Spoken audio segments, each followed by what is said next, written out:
Vâng, và sau đây thì cho phép tôi xin được tiếp tục chương trình với việc giới thiệu một kiến trúc sư, một người bạn châu Á của chúng ta tham gia chương trình liên hoan diễn đàn kiến trúc sư trẻ châu Á Việt Nam 2019 lần này.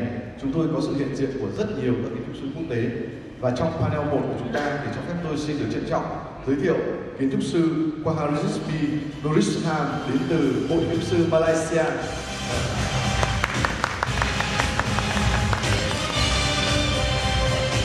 Thưa mọi người, đây là một người bạn của tôi.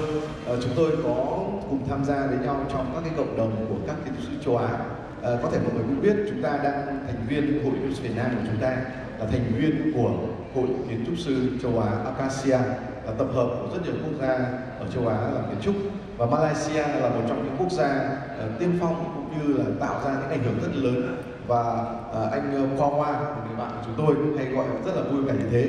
Và ở Malaysia các bạn có biết không, rất nhiều các cái công ty kiến trúc lớn thì mới có chỗ đứng. Tuy nhiên thì có một cái sự rất đặc biệt, đó là Qhawa với một văn phòng kiến trúc sư nhỏ mà lại có được một cái uy tín rất lớn. Và cho phép tôi cũng xin được có một vài sự giới thiệu ngắn gọn. Anh Qhawa tốt nghiệp cao học kiến trúc tại Đại học Công nghệ Mara, và từ 2013 đến 2015 anh là giảng viên kiến trúc của trường Taylor ở Malaysia. 2017 thì anh Qhawa sáng lập ra văn phòng kiến trúc Qhawarizmi Bin Norhisham tại Malaysia, và từ đó đến nay anh tiếp tục giảng dạy tại Đại học Công nghệ Mara của Malaysia. Và ngày hôm nay anh Qhawa, một người bạn Malaysia, sẽ đem đến cho chúng ta một dự án mà anh vừa tham gia vào một cuộc thi kiến trúc. Đó là một dự án liên quan đến một cái khu chợ dân sinh ở Penang, là một cái bang nằm trong liên bang Malaysia. Và câu chuyện này nó sẽ bắt đầu từ một cuộc thi, và sau đó là cả một câu chuyện dẫn dắt và giới thiệu cũng như chuyển giao những cái công nghệ để tiếp quản các cái chợ này cũng như xây dựng khu chợ cho người dân. Và sau đây sẽ là thời gian của anh Qhawa. Good morning. Today I'm going to talk about new typology of market that we have designed for state of Penang. For reference, state of Penang is one of the northern state of Asia. And basically, the state is divided into two, an island and also the mainland. And this state is actually connected by two bridges. And our site is in the housing neighborhood in Jelutong. And basically, it is flanked by Perak Road, which is one of the most busiest road because it connects the north and the south of Penang Island. The site, the site of the market is optional. We can put it on site A or site B. It is a national competition, and the existing market is that small square. So history about market in Penang starts in the streets. Basically, traders sell their wares in the streets. Then these streets become a lot more happening. There's a lot of social activities, political activities, religious activities, and eventually the street is too crowded for trading activities.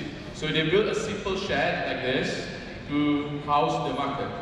The problem is that as automobile comes in, more and more traders have to go into the market, the building itself. So they build a more permanent market. For example, this is Qhawarizmi market in Penang. And eventually, even the new market cannot cope with the trading activities. So traders will rent or build nearby shop houses around the site. So you can see that as time goes along, the new typology of market in Penang has gone into an integrated multi-story car park, integrated with car park, retail and market. For example, Qhawarizmi market has 3 floors. And eventually, this integrated market are also not enough, not able to cope with the enormous trading activities, and traders are still spilling outside. So this is sort of like where it stops, the latest market in Penang. So we try to reinvent and relook what else can be done. So if you look at the typology of Penang market, it's not actually a building. It is actually a neighborhood, or more or less a district. So you can see that there's a lot of material, there's a lot of market goods are sold around the market building itself. So we try to give a representation of a small district by removing the overall structure that covers the whole market. So by doing that, we discovered that we're able to produce or make smaller houses for each market produce. So we have fish house, chicken house, veggie house, fruit house, flower, things like that. And we have elevated the market floor, the district, because sometimes Penang do flood. So this idea allows the visitor to actually curate their own journey through the market, go through the produce that they want to buy, get out, and then go into the next produce they want to buy. So basically they don't have to go through, for example, go through fish to get to veggie section. So this idea allows them to somehow curate their own journey and shopping experience. On the perimeter of the district, there is a circular road on the second level. So the market look like this. So you can see that on the bottom, we free up the ground floor for parking. Because Malaysians love their cars. Almost every adult have one car. So it's a problem and it's a bit difficult to deal with. But nevertheless, we managed to somehow create a circular perimeter road on the second level so they can drop off their elderly or people with disabilities. So the market has different house, and different house has specific characteristic dedicated to the produce that they host. So for example, a market that has fish products or seafood products will have lower temperature than the other type of markets. So the idea is that to create markets to become a small city, a small district, so people can enjoy free space, greens, and also socialize among the community. So the market has a lot of attributes. Basically, I'm not going to go through one by one, but it is more or less trying to innovate what markets currently is. So if you look at it, there are no logistical area surrounding the market, as the logistical core is actually in the middle of the market on the ground floor. So basically, this is the main plaza where it's an open space. It can be turned into any event, any celebration, and basically it has a signature clock tower to orientate yourself in this small district. The idea is that for people to actually manage to, as a tool of wayfinding, as a particular element compared to the rest of the horizontal houses. So the plans, as I mentioned, mainly car parking. Unfortunately, it's a reality we have to deal with. Also, we have some bus depot, and then this is the logistic core where all the produce is going to be unloaded and be brought to the individual market. So this is just a zoom in. So there will be no logistic activity happening around the market, keeping the market clean and inviting. The second floor is mainly retail, general goods retail, and then the top floor is the markets and also a community hall. So you can see that the markets have their individual characteristic, and also we try to make it fair for traders. We make sure that every lane is a front lane, so there's no such thing as secondary lane that allow people to build price and whatnot. So this is the roof plan, and we go into sections. You can see that the market is on the topmost floor, allow for natural lighting and natural ventilation. Unlike normal market, usually they are on the ground. So you can see that the house can have their own individual performance, environment performance, according to the needs of the produce that they house. And basically, the market is actually also have 100 food stalls and also 200 market stalls. And this is the logistic core, which is double volume and also lighted from the skyline above. And basically, the logistic core is actually directly under the plaza. So this is the competition jury, and we won first prize. And basically, we go into the next step, which is presenting to all these stakeholders, which is politicians and also, you know, state councillors. So this is the mayor, the Chief Minister of Penang, President, former President, Member of State Assembly, Member of Parliament, and things like that. And basically getting them right up to, you know, move the market. The next step is actually to try to communicate with the community, because we're going to replace or replace their old market with the new one, so we have to engage. So we have produced 4 stations with 4, you know, design activity or games that allow them to express themselves. So basically, we try to make it visual, communicative, because they have a verbal barrier. They can't express themselves very well verbally, so we have to use visual aids.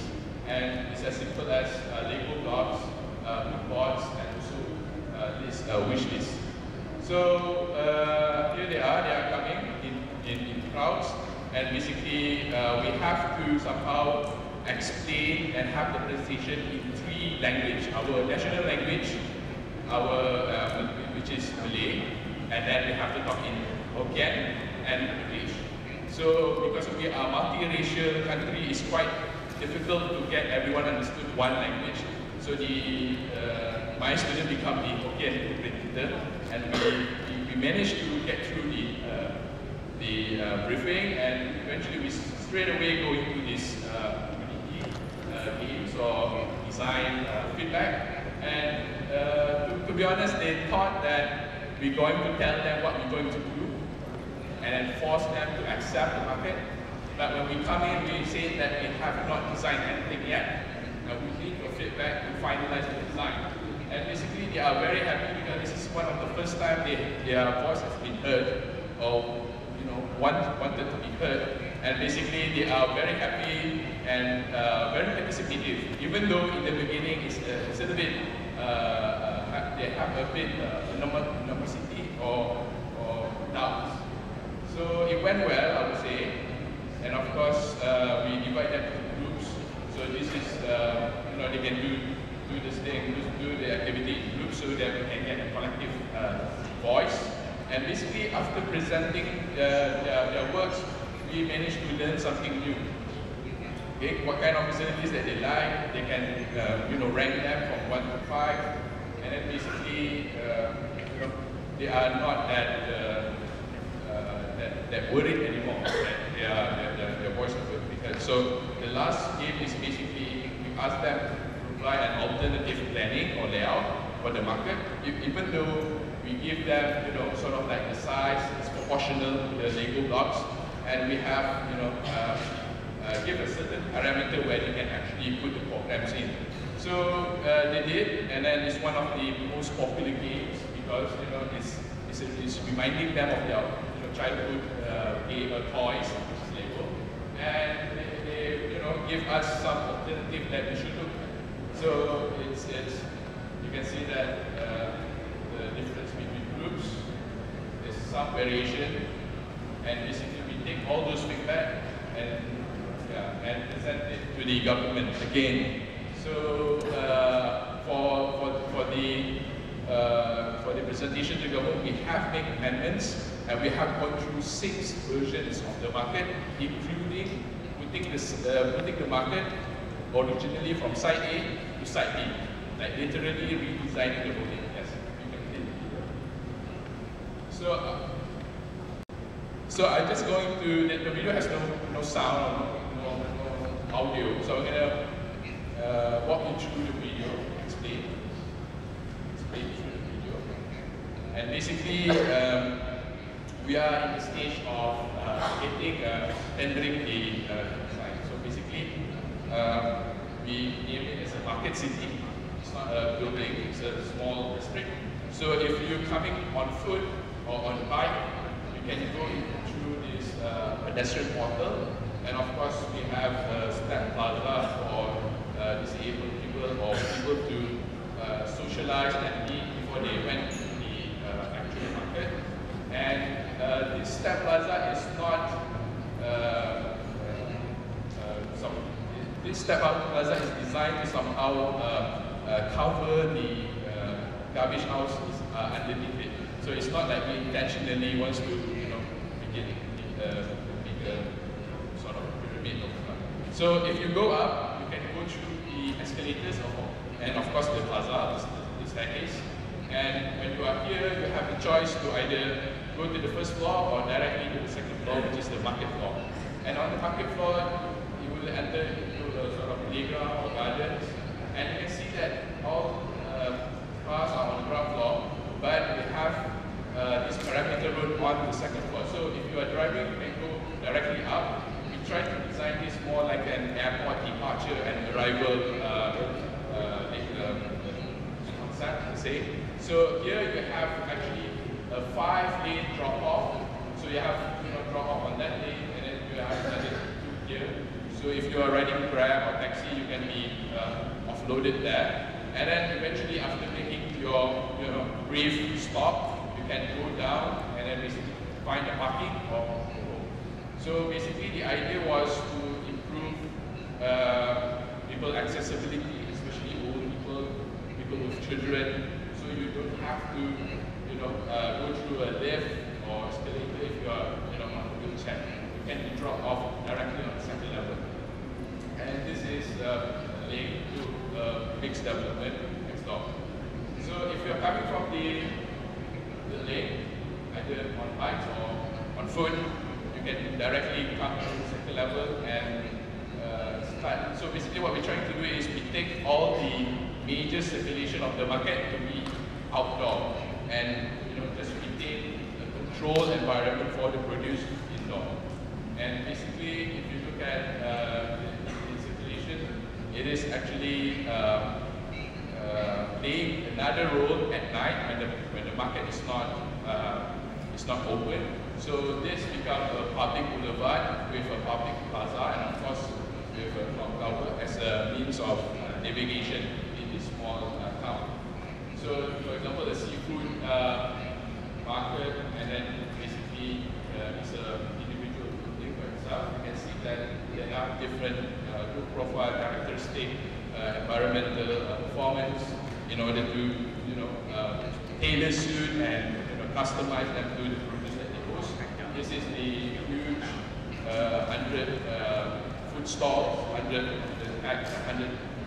numbers of food stalls, and as you can see, this is the drop-off area. So we have reduced this perimeter road to half. Instead of going around like a ring road, we just make it half. With that, we have the ability to make the drop-off area a bit wider. So you can see that the skylight protrudes directly onto the logistic floor, and the logistic activity will not happen in the perimeter of the building.